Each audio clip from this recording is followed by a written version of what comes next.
Tidak ke pasar dan tidak beli ikan bukan berarti tidak memasak. Hari yang membingungkan, hari ini aku nggak kebeli ikan karena aku nggak lihat tukang ikan lewat depan rumah.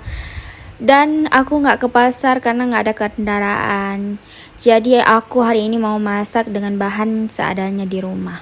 Tadi aku udah panen sawi, ya beberapa ya, nggak banyak, aku panen secukupnya aja. Terus ini ada kangkung di belakang rumah, jadi aku petik-petik aja. Sesudah aku petik lalu aku cuci sayurannya karena benar-benar kotor kan sawinya habis dicabut, ada sisa-sisa tanahnya jadi harus dicuci sampai bersih.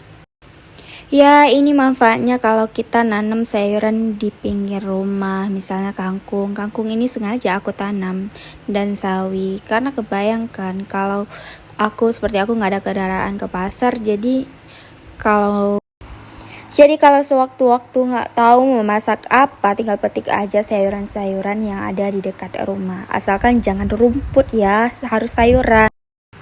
Oh iya, ini ada toge kemarin. Kemarin aku beli toge sama tempe. Jadi setelah aku beli nggak aku masak, tempenya aja yang aku goreng. Jadi togenya sisa sendirian. Jadi sekarang aku mau masak aja. Aku mau tumis aja sama kangkung dan sawi.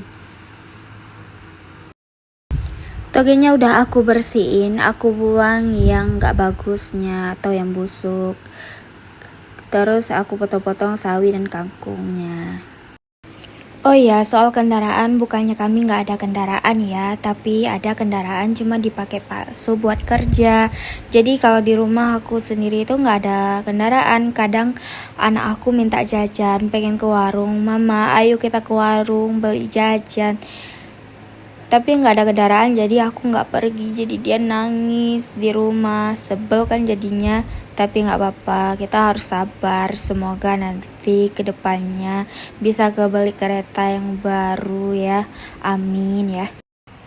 Kadang aku sore-sore udah mandiin anak, aku mandi, baru aku ke warung jalan kaki sama anak karena dia tuh udah minta beli jajan sambilan aku ke rumah mertua main di sana. Anak aku suka main di sana, ada kawannya. Kalau di sini nggak ada kawannya, kasihan juga kan, dia bosen di rumah terus.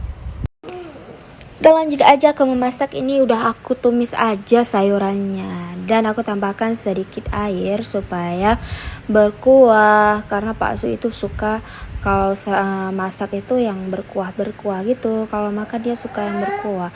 Jadi ini sayurannya udah aku tambahkan garam dan sedikit penyedap rasa. Aku nggak beli ikan tapi kebetulan ada ikan asin di rumah, jadi aku potong-potong kemudian aku cuci mau aku goreng.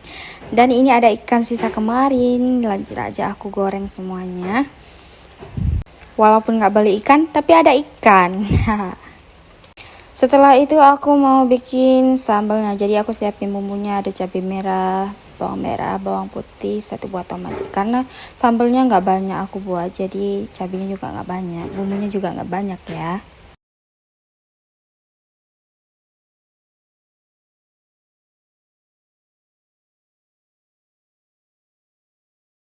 Oh ya, ini ikannya udah matang, tinggal aku angkat aja, lanjut aja aku goreng ikan asinnya. Setelah itu mau aku blender bumbu sambalnya. Aku blender sampai halus. Oh ya, ini sayurnya juga udah matang, tinggal kita matikan kompornya.